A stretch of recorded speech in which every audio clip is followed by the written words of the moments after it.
Hello साथियों।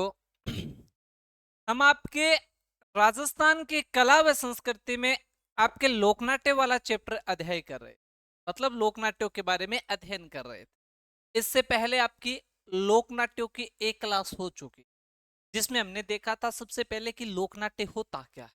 लोकनाट्य पे हमने चर्चा की थी कि किसी कथा या कहानी को लोकमंच के माध्यम से जो आपका प्रदर्शन करने की कला है, वही क्या है, आपकी लोकनाट्य है। फिर हमने आपका देखा था कि हमें लोकनाट्य में पढ़ना क्या क्या होता है, कि हमें लोकनाट्य में आपका पढ़ना क्या क्या है। तो इसके बारे में हमने आपकी चर्चा की थी। अगर मैं आपको बताना चाहूं कि हमने क्या क्या आपका लोकनाट्य के बारे में बात की थी, तो हमने देखा था कि लोकनाट्य में हमें पर्टिकुलर आपके 13 पॉइंट पढ़ने होते। कितने? आपके 13 पॉइंट। जिसमें आपके कौन कौन से थे, तो हमने देखा था कि जैसे रामलीला है, गौर लीला है, रास लीला है। ये देखिए, ये हमने पढ़ा था कि हमें पढ़ना क्या क्या है। रामलीला, गौर लीला, रास लीला, रास मंडल, रासधारी, भैरूपिया कला, तमाशा है, रम्मत है, ख्याल है, चार बेंत है, दंगल है, गौरी है और भवाइल है। ये अगर हम सभी पढ़ लेते हैं तो हमारा कंप्लीट हो जाएगा कौन सा टॉपिक, आपके राजस्थान के प्रमुख लोक नाट्य वाला। इसमें से हमने आपके पहली क्लास में रामलीला के बारे में हम आपका अध्ययन कर चुके हैं। किसके बारे में? आपका रामलीला के बारे में हम पूरी तरीके से क्या कर चुके हैं, आपका अध्ययन कर चुके। रामलीला हम पढ़ चुके हैं, गौर लीला पढ़ चुके हैं, रास लीला पढ़ चुके हैं, रासधारी के बारे में अध्ययन कर लिया था, रास मंडल भी पढ़ लिया था, और लास्ट में हमने पढ़ा था बहरूपिया कला। तो इन 6 पॉइंटों पर हम आपकी चर्चा कर चुके।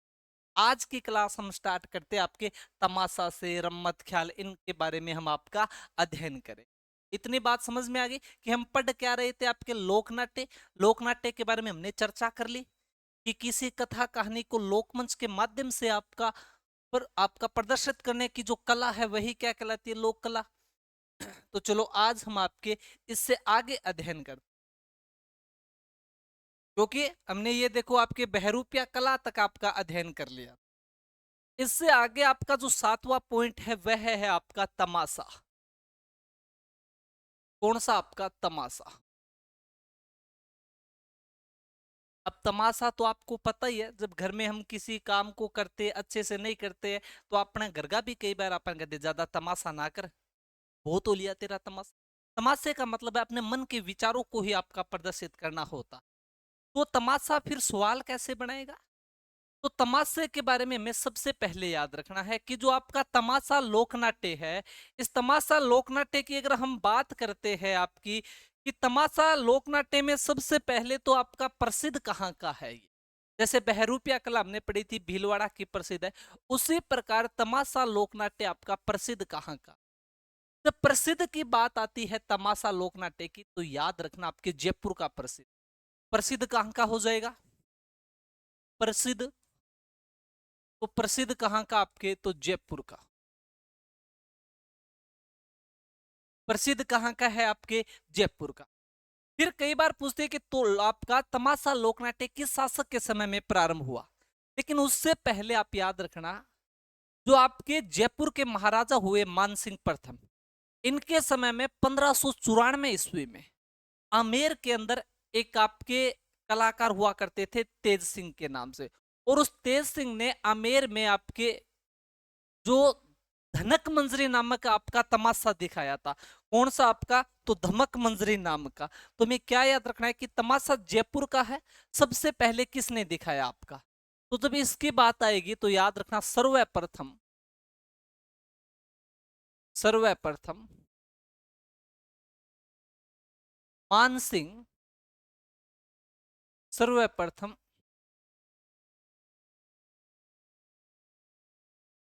मानसिंह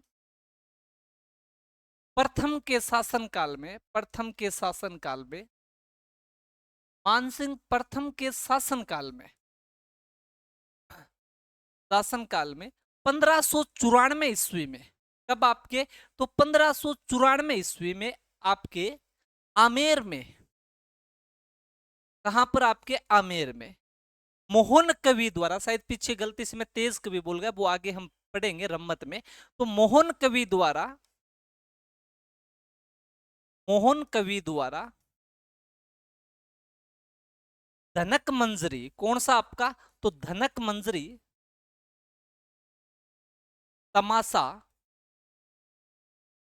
प्रदर्शित किया गया था, प्रदर्शित किया गया था। तो इतनी बात हमें सबसे पहले याद रखनी है कि तमाशा प्रसिद्ध कहां का है, जयपुर का। सर्वप्रथम किसके शासनकाल में, मोहन सिंह, आपके मान सिंह प्रथम के शासनकाल में। कब आपके, तो 1594 ईस्वी में। कहां पर आपके, तो आमेर के अंदर आपके। किसके द्वारा, तो मोहन कवि द्वारा। कौन सा तमाशा, तो धनक मंजरी जो तमाशा है वो आपका प्रदर्शित किया गया। अभी तमाशा प्रारंभ नहीं हुआ है कि किस शासक के काल में, लेकिन सबसे पहले किसके शासनकाल में दिखाया गया था, तो मानसिंह प्रथम के शासनकाल में 1594 ईस्वी में आमेर में मोहन कवि द्वारा धनक मंजरी तमाशा दिखाया गया। तमाशा पर्टिकुलर स्टार्ट नहीं होता है, पर एक बार आपका प्रदर्शित किया गया। लेकिन पूछ लिया जाए कि तमाशा जो लोकनाट्य है वो किसके शासनकाल से प्रारंभ माना जाता है, तब आपका उत्तर होता है आमेर के स्वयं प्रताप सिंह के शासनकाल से। पर उससे पहले मान सिंह के शासनकाल में एक आपका जो तमाशा है धनक मंजरी, इसको प्रदर्शित किया जा सका था। तो तीसरा पॉइंट होगा कि किस शासक के समय में यह प्रारंभ हुआ था। तो याद रखना, स्वयं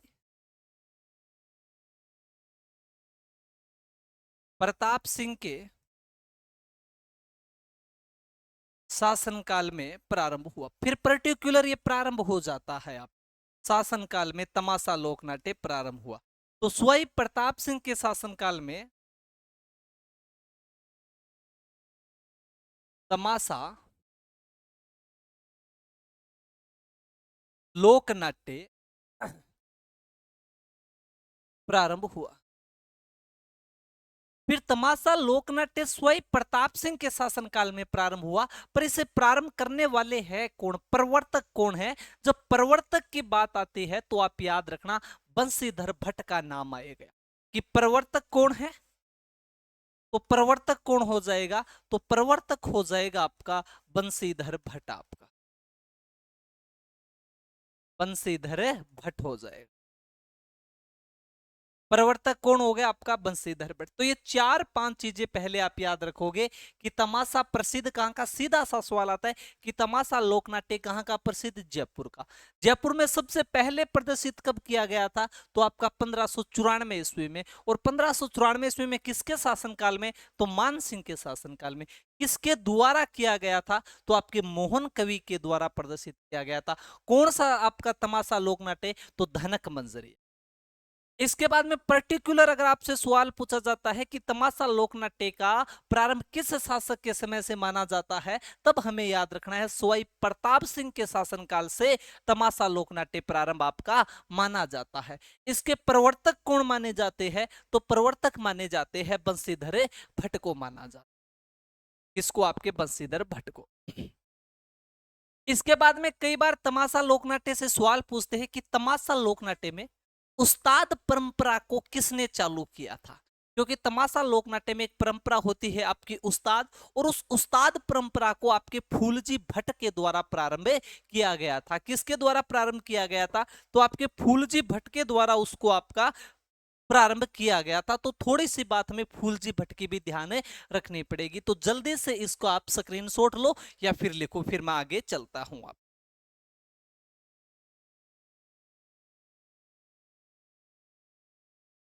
आगे चलो। अब देखो, तो अभी हमने बात की फूलजी भट्ट की, और फूलजी भट्ट ने कौन सी परंपरा प्रारंभ की है, आपकी उस्ताद परंपरा। तो उसको हम लिख लेते क्या, कि तमाशा लोकनाट्य में, तमाशा लोकनाट्य में उस्ताद परंपरा। कैसी परंपरा, आपकी उस्ताद परंपरा। उस्ताद परंपरा को फूलजी फूलजी भट्ट द्वारा, फूलजी भट्ट द्वारा प्रारंभ की गई।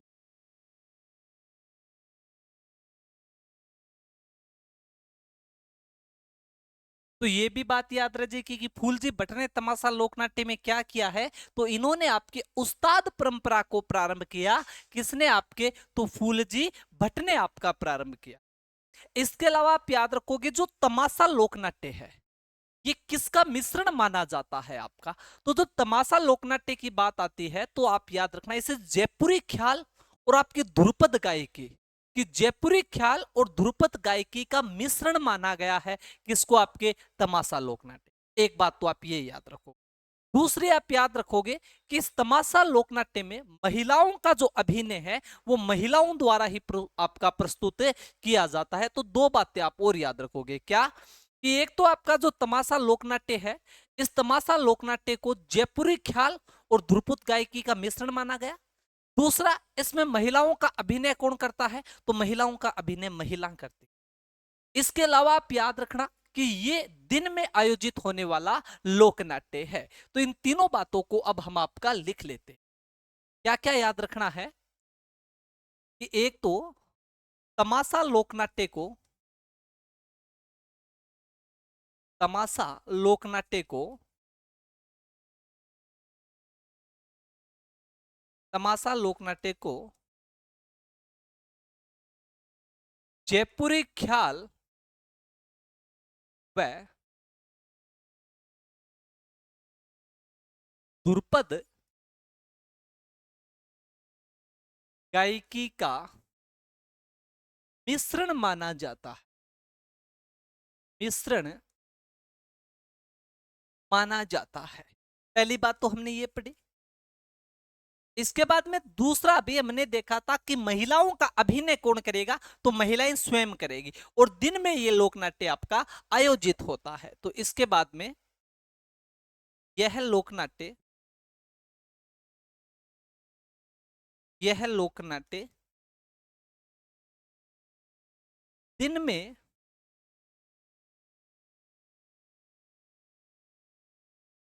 में आयोजित किया जाता है। कब आयोजित किया जाएगा, आपका दिन में आयोजित किया जाएगा। और तीसरी बात कि इसमें महिलाओं का अभिनय, इसमें महिलाओं का अभिनय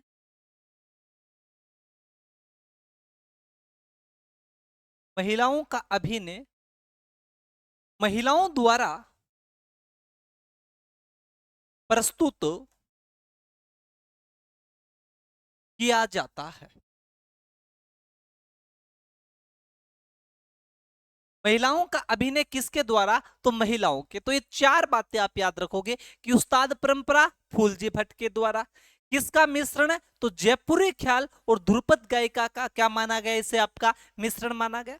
कब आयोजित किया जाता है, तो दिन में आयोजित किया जाएगा। और महिलाओं का अभिनय किसके, महिलाओं का, अच्छा ये नाम हमने लिखा नहीं, सॉरी दोस्तों, महिलाओं का अभिनय, महिलाओं का अभिनय महिलाओं द्वारा किया जाता है। इसमें पुरुष नहीं बनते हैं, महिला खुद महिला भाग लेती है। तो महिलाओं का अभिनय महिलाओं द्वारा किया जाता है। जल्दी से इसे नोट डाउन करो, फिर थोड़ा सा इसका भाग और बच गया है वो हम कंप्लीट।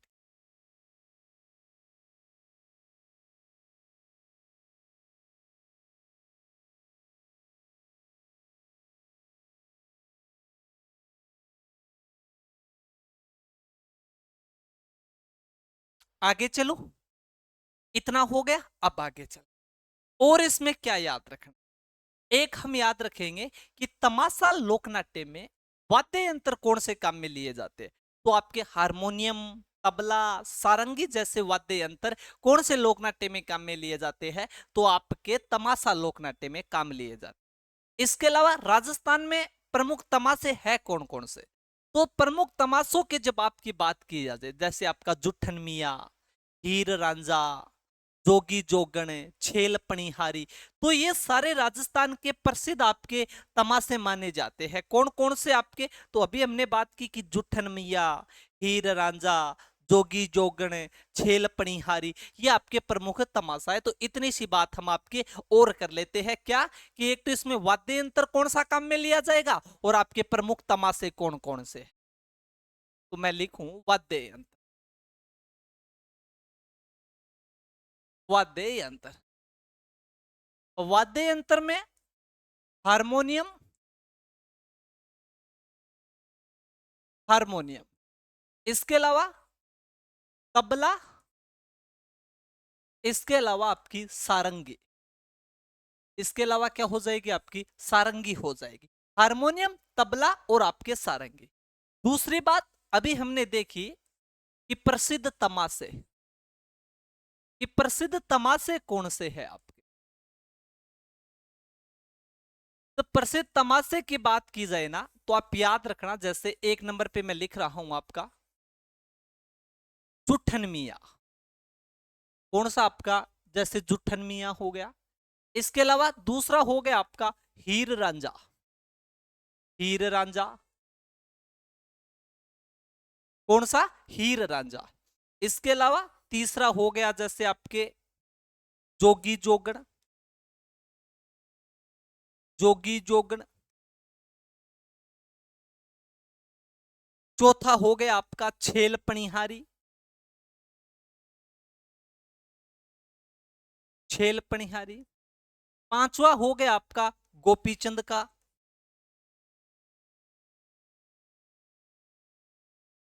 गोपीचंद का तमाशा। तो ये आपके राजस्थान के प्रमुख तमाशाओं के रूप में आपके याद किया जाता है। तो हमने वाद्य यंत्र देखा कि आपके कौन कौन से, हारमोनियम है, तबला है, सारंगी। प्रसिद्ध जुठन मियां है, हीर रांझा है, जोगी जोगण है, छेल पनिहारी है। तो ये सारे के सारे गोपीचंद का तमाशा है। इनके बारे में भी हमें थोड़ी थोड़ी बातें आपकी याद रखनी होगी। तो जल्दी से इसका आप स्क्रीनशॉट लो, फिर हम आगे चलते हैं, या नोट डाउन करो आप जल्दी से।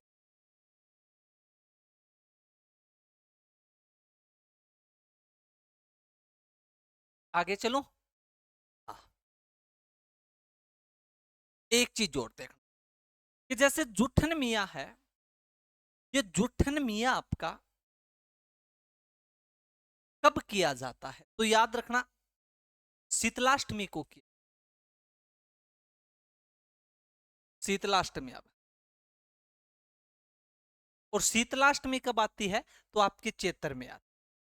इसके बाद में हीर रांझा कब किया जाएगा, तो याद रखना आपका धुलंडी के दिन की, कब किया जाता है, धुलंडी के। जोगी जोगण कब किया जाता है, तो याद रखना होली के दिन की, कब किया जाता है, आपके होली के दिन किया जाएगा। छेल पणिहारी कब किया जाएगा, तो आपका चैत्र अमावस्या को किया, चैत्र अमावस्या कब किया जाएगा, चैत्र अमावस्या का। तो जल्दी से ये और आप लिख लो कि शीतलाष्टमी, धुलंडी, होली और आपका चैत्र अमावस्या, इनके बारे में आप और चर्चा करो। फिर हम आपका आगे चलते हैं कि इन तमाशों में हमारा और क्या बच जाता है। तो एक तो मैंने देख लिया, एक इसके महिला कलाकार है जिसे हम गोहर जान के नाम से जानते हैं। तो उस महिला का भी हमें याद रखना है कि तमाशा लोकनाट्य की महिला कलाकार कौन है। तो पहले तो हम लिख लेते हैं महिला कलाकार आप। तो जब महिला कलाकार की बात होगी, तो महिला कलाकार कौन हो जाएगी आपकी, महिला कलाकार। और महिला कलाकार है साथियों आपकी गोहर जान। कौन है आपकी, गोहर जान। इसके अलावा महिला के साथ ही पुरुष लिख लेते हैं। पुरुष पहले लिख तो लिया, पर साथ में यहां पर हम और लिख लेते ताकि याद रहे। और पुरुष कलाकार की बात हो, तो पुरुष कलाकार आप याद रखना, एक तो हमने पढ़ा बंशीधर भट्ट। कौन आपका, बंशीधर भट्ट आपके। और एक हो गए आपके फूलजी भट्ट। कौन आपके, फूलजी भट्ट। इनको भी आप नोट डाउन कर लो। यहां पर आपका खत्म होता है तमाशा लोकनाट्य पूरा। लिख लिया। अब मैं एक साथ आपको थोड़ा सा तमाशा लोकनाट्य का रिवीजन करवा देता हूं कि हमने पढ़ा क्या है अभी तक। हमने क्या पढ़ा कि तमाशा प्रसिद्ध जयपुर का। तमाशा सबसे पहले तो मानसिंह के काल में 1594 में आमेर में मोहन कवि ने एक तमाशा दिखाया था, कौन सा आपका, धनक मंच। तमाशा लोकनाट्य की शुरुआत किस शासक के शासनकाल से मानी जाती है? तब आपके सवाई प्रताप सिंह के शासनकाल। इसका प्रवर्तक कौन माना जाता है? तो प्रवर्तक माना जाएगा आपका बंशीधर भट्ट माना जाएगा। कौन माना जाएगा? बंशीधर भट्ट। इसके बाद में कि तमाशा लोकनाट्य में उस्ताद परंपरा, तो फूलजी भट्ट हो गए आपके। तमाशा लोकनाट्य किसका मिश्रण? तो जयपुरी ख्याल और आपके ध्रुपद गायकी का मिश्रण। यह लोकनाट्य रात में आयोजित होता है या दिन में? तो ये आपका पर्टिकुलर दिन में आयोजित किया जाता है। और महिलाओं का अभिनय कौन निभाता है? तो खुद महिला ही आपका अभिनय इसमें निभाती है। इसके बाद में वाद्य यंत्र देखे तो आपके हारमोनियम है, तबला है, सारंगी हो गए। प्रसिद्ध तमाशे कौन से हो गए? तो जुठन मियाँ, हीर रांझा, जोगी जोगण, छेल पनिहारी और गोपीचंद की। जुठन मियाँ शीतलाष्टमी को किया जाता है आपका, हीर रांझा धुलंडी के दिन किया जाता है। इसके अलावा आपका जोगी जोगण ये होली के दिन किया जाएगा, और छेल पनिहारी ये चैत्र अमावस्या को किया जाएगा। महिला कलाकार कौन है? तो गोहर जान है। और आपके पुरुष कलाकार कौन है? तो बंशीधर भट्ट है और आपके फूलजी भट्ट है। यहां पर हमारा लोकनाट्य का एक बिंदु ये भी खत्म होता है, कौन सा आपका, तमाशा। अब आगे चल, तमाशा के बाद में आगे हम चलते हैं आपके, और अगला पॉइंट है आपका ख्याल। आठवां पॉइंट कौन सा हो जाएगा आपका, ख्याल। अब आपको ख्याल के बारे में क्या याद है? जब ख्याल की बात आए ना, तो देखो एक शब्द आपके सामने है, ख्याल। अब आप बाता बाता में क्या देख रहे हैं, कई बार ज्यादा ख्याल ना दिखा मन ने, तो वो है क्या?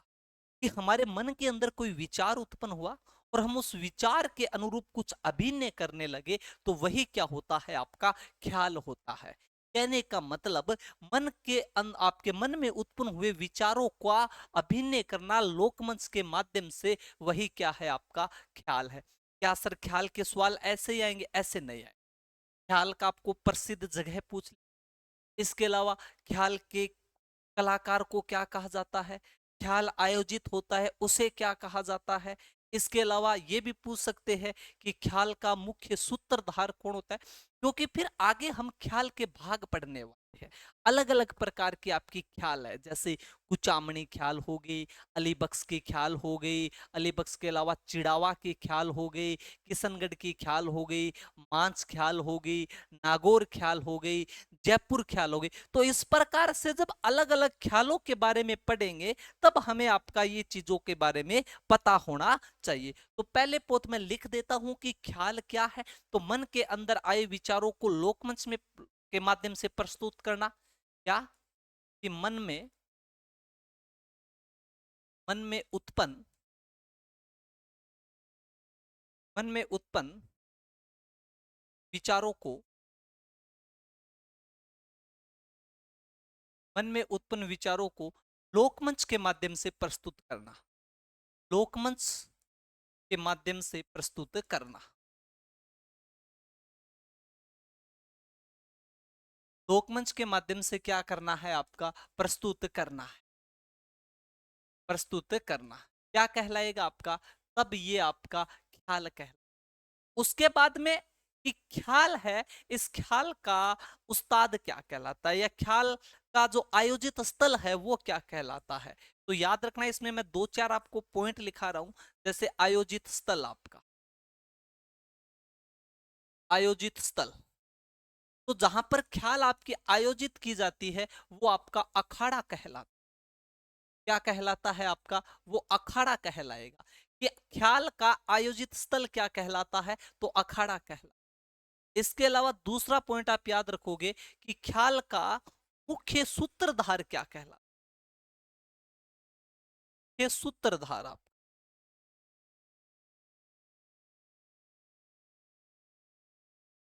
जब आपको मुख्य सूत्रधार पूछा जाए कि ख्याल का मुख्य सूत्रधार क्या कहलाता है, तब वह हलकारा कहलाता। क्या कहलाता है आपका? हलकारा कहलाता। हलकारा कहलाता है।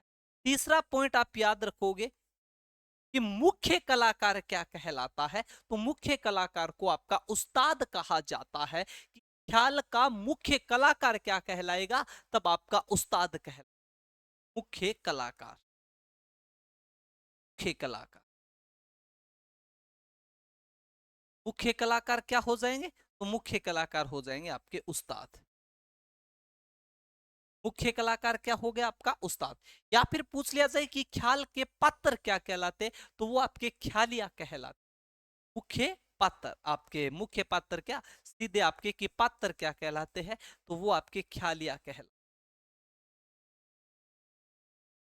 तो इतनी चीजों को जल्दी से आप नोट डाउन करो, इसके बाद हम आगे चल।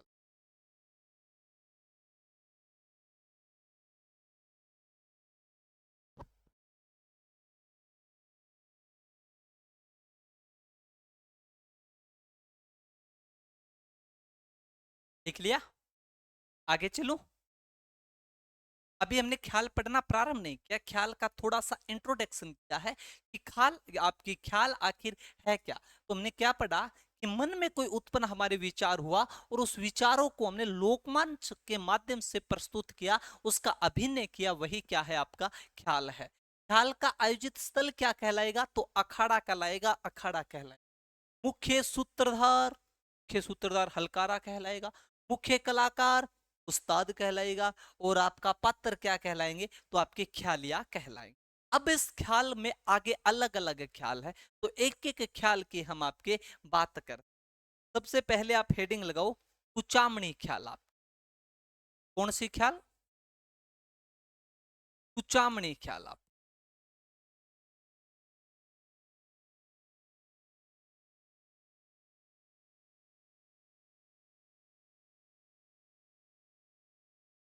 कुचामणी ख्याल। अब कुचामणी ख्याल से क्या क्या सवाल बने? पहली बात, कुचामणी ख्याल से दोस्तों आपको मैं सीधा सीधा आपको बताता हूं। कुचामणी ख्याल से सबसे पहले कि कुचामणी ख्याल आपकी प्रसिद्ध कहाँ की है, पहली बात आपके माइंड में होना चाहिए।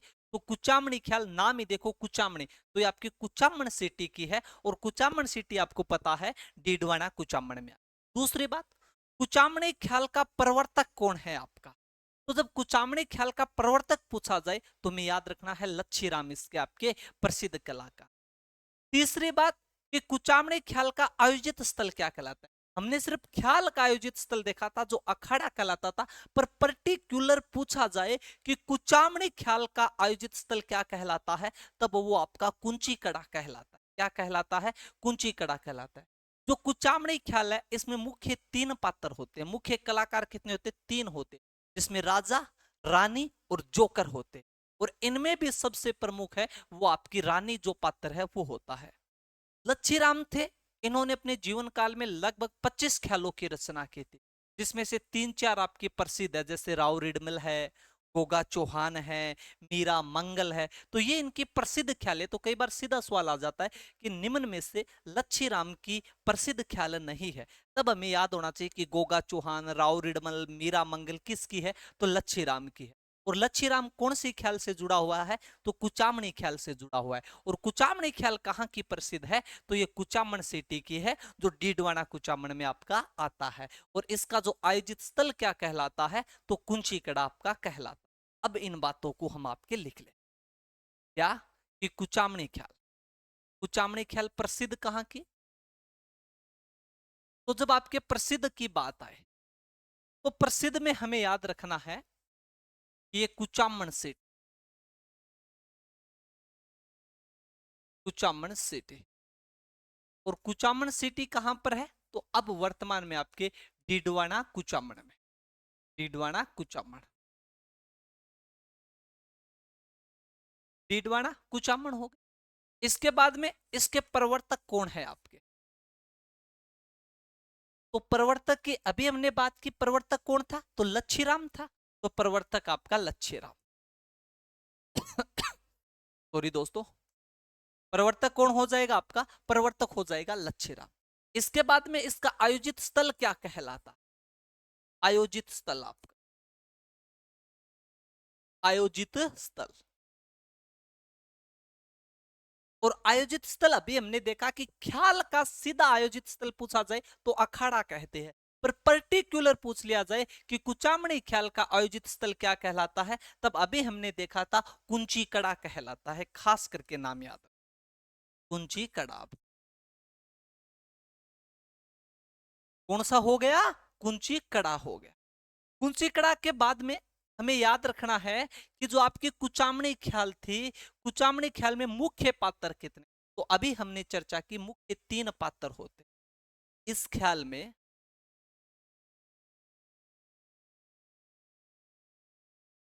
इस ख्याल में मुख्य 3 पात्र होते। मुख्य 3 पात्र,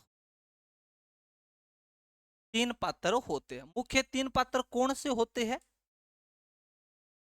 3 पात्र कौन से होते हैं? तो राजा, रानी और जोकर आपका। तो पहला राजा, दूसरा रानी, तीसरा तो जोकर। तीसरा कौन सा? जोकर। तो मुख्य पात्र कितने? 3 है, राजा, रानी और आपका जोकर। इनमें भी से मुख्य कौन सा है? तो रानी सबसे मुख्य पात्र,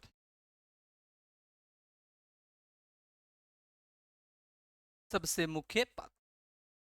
इस चीज को लिखो, फिर वो लच्छी राम वाली बात हम आगे आपकी लिखेंगे।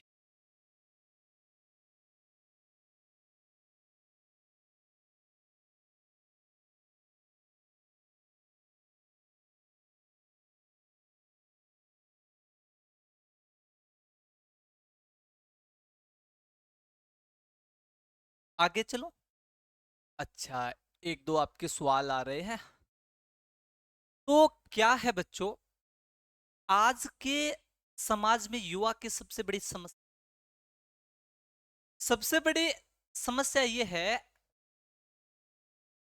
कि आप असफलता को स्वीकार नहीं। क्यों? क्योंकि आप सब सफलता के लिए प्रयास कर रहे हो, और जब सफलता के लिए प्रयास कर रहे हो और उसमें आपको असफलता मिल जाती है, तो आप उसको स्वीकार नहीं कर। इसीलिए जो आज आपके नए नए आपके सामने शब्द आते हैं कि इस आपका डिप्रेशन में चला गया, एंजाइटी में चला गया, ये तो बहुत ज्यादा ही नर्वस हो गया है, ये तो मानसिकता दबाव में, इसका सभी का कारण यही है कि आप असफलता को स्वीकार नहीं। तो ऐसा नहीं होना। हम सफलता के लिए प्रयास कर रहे हैं, ये सही बात है, पर हमें असफलता मिलती है तो हमें उसको स्वीकार करना चाहिए और हमें देखना चाहिए कि हमने गलती कहां पर की। क्यों? क्योंकि सफलता का सही राज क्या होता है आपको पता है क्या? सफलता का सही राज यही है कि आप अपनी असफलताओं से सीख लो कि हम गलती कहां पर कर रहे हैं, हम किस चीज की प्रैक्टिस नहीं की, कि हमने थ्योरी अच्छे से पढ़ी फिर हमारा क्लियर क्यों नहीं हुआ, क्योंकि हमने सवाल नहीं लगाए होंगे, इसके क्वेश्चन नहीं लगाए।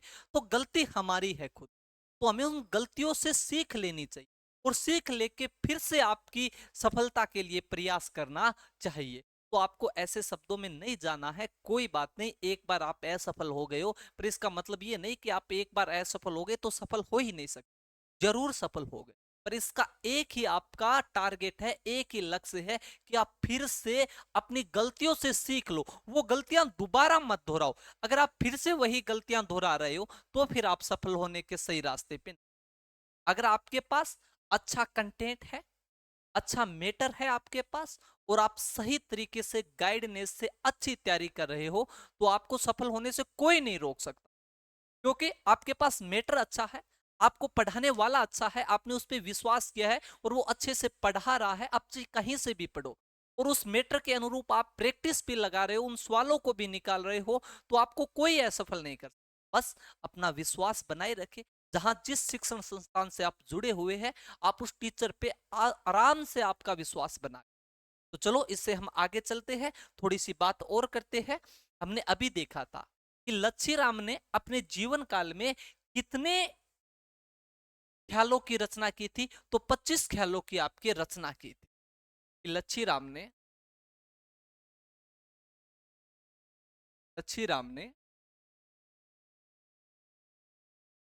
अपने जीवन काल में, अपने जीवन काल में 25 ख्यालों की, 25 ख्यालों की रचना, 25 ख्यालों की रचना, 25 ख्यालों की क्या की थी? आपके रचना की थी। प्रमुख ख्याल आप, प्रमुख ख्याल, प्रमुख ख्याल कौन कौन सी थी? अभी मैंने आपको बताया था कि प्रमुख हमें तीन ख्यालों का नाम याद है, राव रिडमल, मीरा मंगल और गोगा चौहान आप। तो कौन सी हो जाएगी? राव रिडमल आप।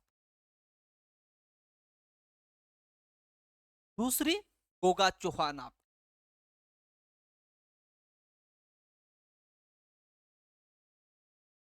और तीसरी मीरा मंगल आप। तो यहां पर आपकी पूरी होती है कुचामणी ख्याल आप। जल्दी से इसे नोट डाउन करो, फिर हम आगे चल।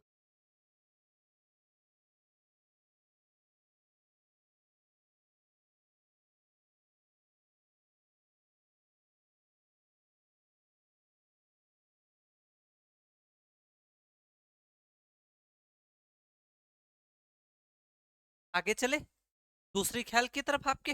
चलो, इसके बाद में दूसरी ख्याल है आपकी अली बख्श की ख्याल, अली बख्श ख्याल आप। अब इस अली बख्श ख्याल के बारे में हमें क्या याद रखना? वही चीज याद रखनी कि अली बख्श ख्याल प्रसिद्ध कहाँ की। तो याद रखना, एक क्षेत्र पड़ता है आपके मुंडावर, और वर्तमान में जो मुंडावर है वो आपके खेरतल तिजारा में आता है। तो अली बख्श ख्याल प्रसिद्ध कहाँ की हो जाएगी? मुंडावर की, और मुंडावर आपका खेरतल तिजारा। फिर अली ख्याल के प्रवर्तक कौन है आपके? तो अली ख्याल के प्रवर्तक माने गए हैं बच्चों आपके खुद अली बख्श को माना गया है, इसको आपके अली बख्श को। और अली बख्श ने अपने जीवन काल में टोटल 10 ख्यालों की रचना की, जिसमें से दो ख्याल आपके बहुत ज्यादा प्रसिद्ध है, ठुमरी और सेंध ख्याल आपके।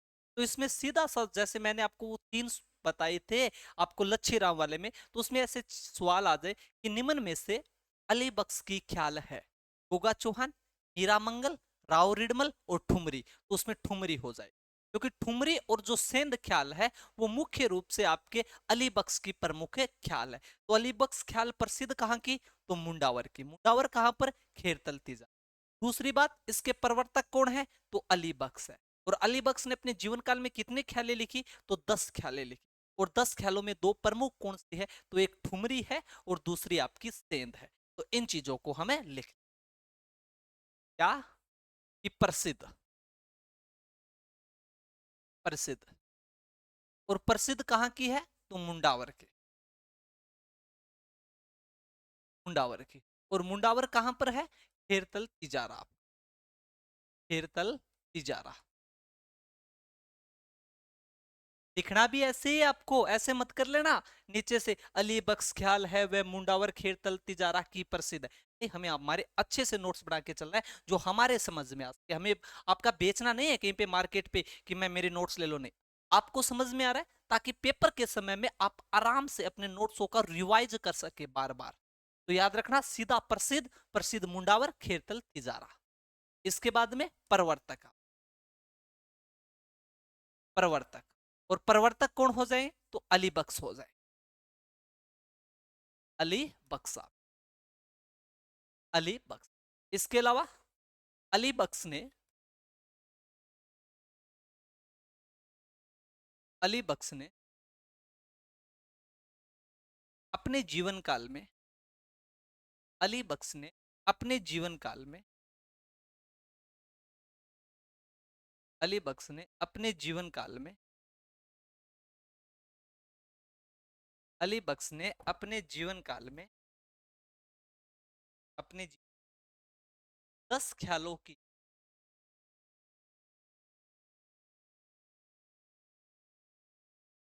रचना की है, रचना की है। वैसे दो हमने आपके प्रमुख देखे, एक ठुमरी और एक आपकी सेंध। दो कौन सी आएगी? एक तो आपकी,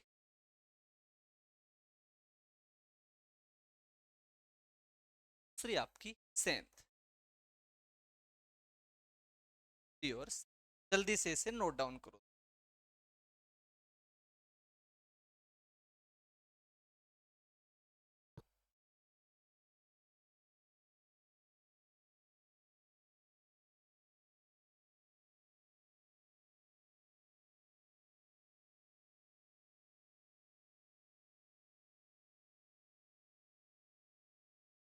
आगे चलो। चलो, अलीबक्स ख्याल के बाद में तीसरी ख्याल, चिड़ावा ख्याल। आप चिड़ावा ख्याल,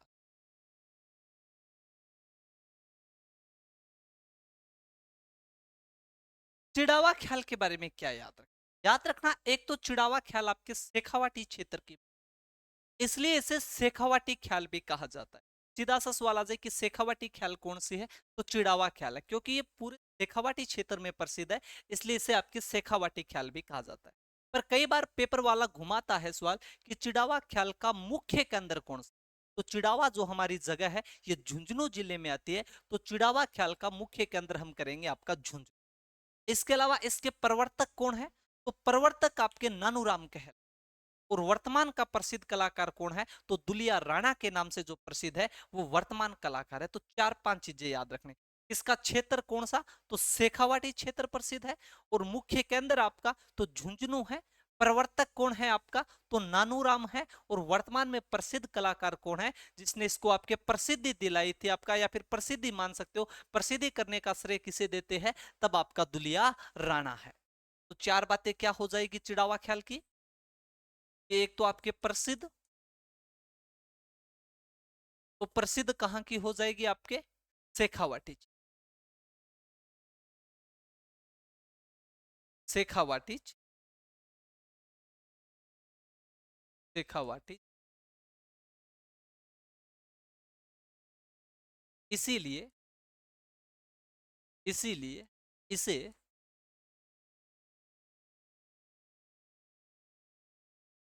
शेखावाटी ख्याल भी कहते हैं, इसलिए इसे शेखावाटी ख्याल भी आपका कहते। दूसरी बात, मुख्य केंद्र, इसका मुख्य केंद्र कौन सा है। तो मुख्य केंद्र की जब बात आई तो दोस्तों आपको याद रखना है, मुख्य केंद्र इसका, मुख्य केंद्र कौन सा हो गया आपका, झुंझुनू। प्रवर्तक कौन हो जाएगा, तो प्रवर्तक अभी हमने बात की थी, प्रवर्तक कौन है, तो नानूराम। आप प्रवर्तक नानूराम। और प्रसिद्धि का श्रेय किसे दिया जाता है, तो दुलिया राणा को। प्रसिद्धि का श्रेय तब कौन हो जाएगा, दुलिया राणा।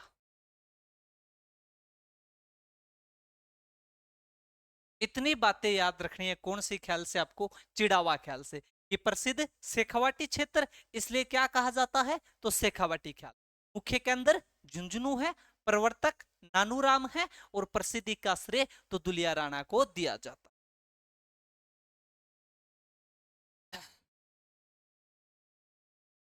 एक ख्याल और पढ़, चिड़ावा ख्याल आ गए ना।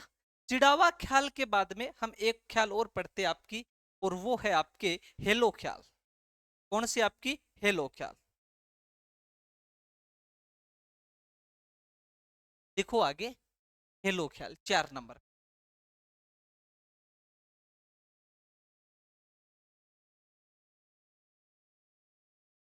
हेलो,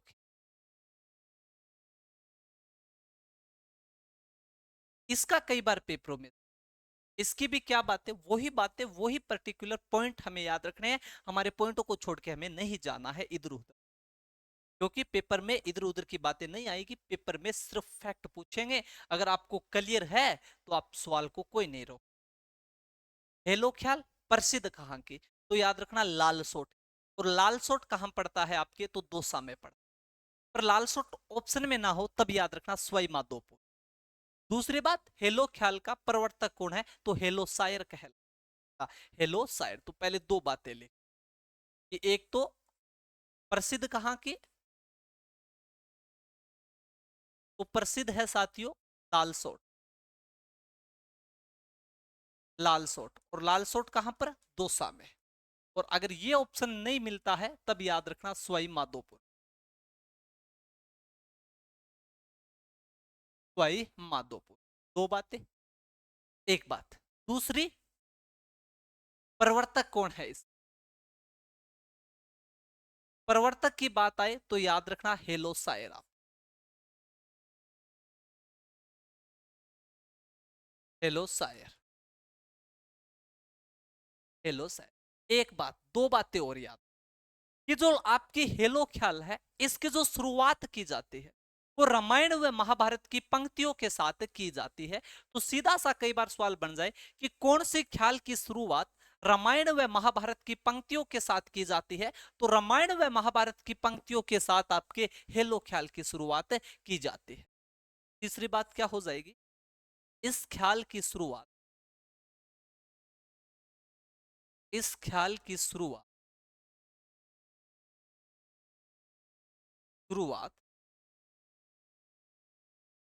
रामायण व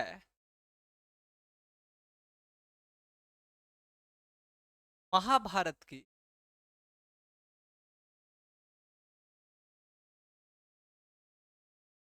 रामायण व महाभारत की पंक्तियों के साथ, पंक्तियों के साथ की जाती है। तो रामायण व महाभारत की पंक्तियों के साथ कौन से ख्याल की शुरुआत की जाती है, तो साथियों याद रखना आप, वो आपके हेलो ख्याल की शुरुआत की। और अंतिम में आप याद रखोगे इसका आयोजन कब किया, आयोजन आप आयोजन किया जाएगा महावीर जयंती। और अब आपको याद आना चाहिए, मैंने खूब आपको पढ़ाए थे त्योहार वगैरह, तब आपको खूब बताया था कि महावीर जयंती कब आएगी, दिमाग चलाओ। तो याद रखना महावीर जयंती आती है वो आपके चेतर शुक्ल त्रयोदशी, चेतगी चांदन पक्की तेरस को क्या कहा जाता है, तो महावीर जयंती आती। क्या याद रखना है, चेतर शुक्ल त्रयोदशी। तो यहां पर खत्म होती है कौन सी ख्याल दोस्तों आपको, तो आपकी ये हेलो ख्याल। धन्यवाद साथियों, जय हिंद जय भारत। बचा हुआ जो पॉइंट है वो हम आपके अगली क्लास में पूरी करने की कोशिश करेंगे। इसी के साथ विदा लेते हैं।